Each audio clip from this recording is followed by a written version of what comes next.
And to talk more about the budget, I'm joined by Dr. Krishnamurthy Subramanian. He's Executive Director of the International Monetary Fund and a former Chief Economic Advisor to the Government of India. Thank you, Dr. Subramanian, for joining in. Your first thoughts on the budget. The government is saying they're putting more money in the middle class pocket, trying to boost domestic production, consumption, so to reviving it, and that will kickstart growth. What does the budget lack? Let's focus on what the budget does. Okay.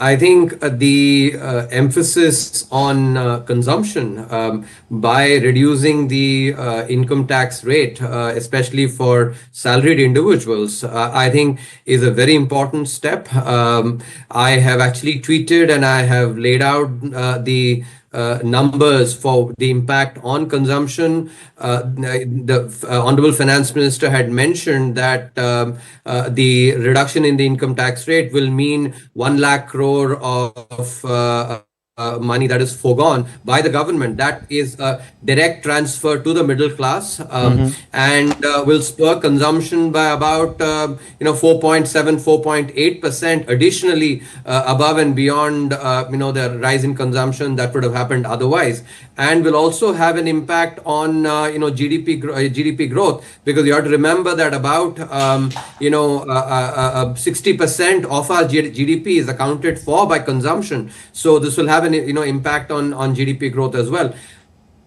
All right. If you look at some of the other important measures that have been taken, I think especially on innovation and the startup ecosystem, I think those are also quite noteworthy We'll come to them one by one.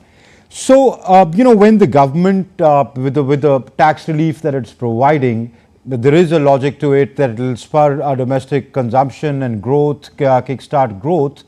But then the government does lose 1 lakh crore in revenues.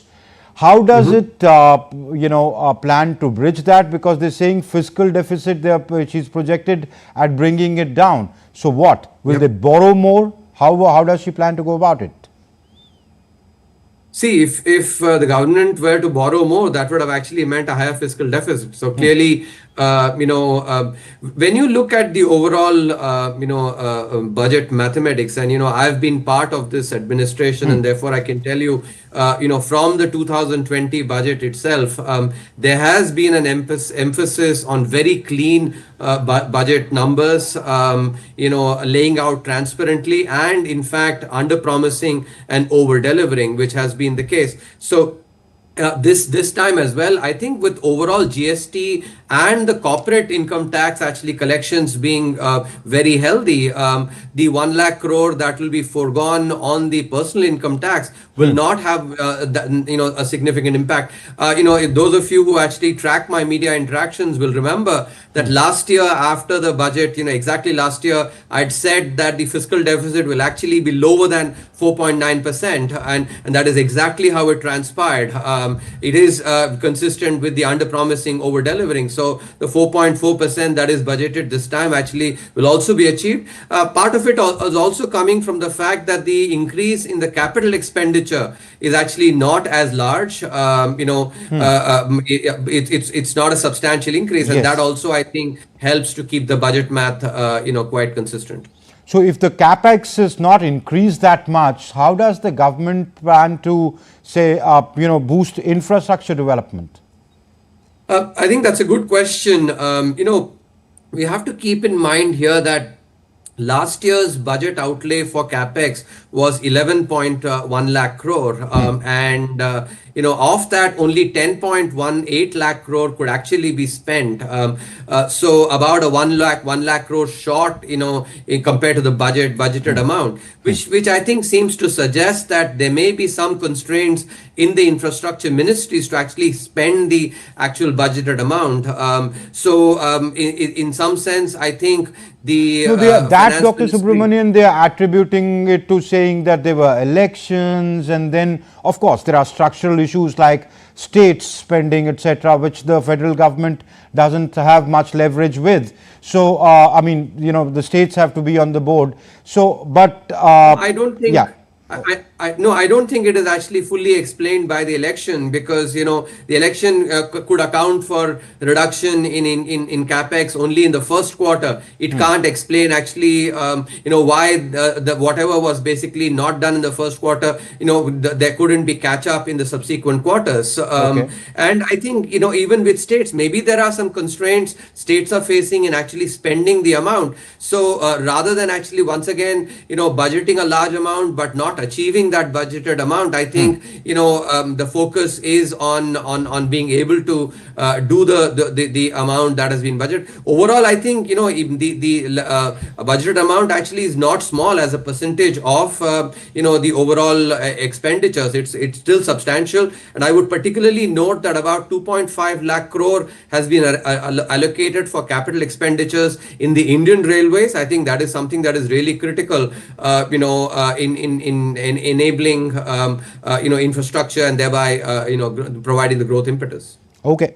Another focus seems to be, Dr. Subramanian, employment generation. The kind of boost that's being given to the labor-intensive industries like, say, leather. So the government's focus clearly seems to be this year to, incentivize more employment generation.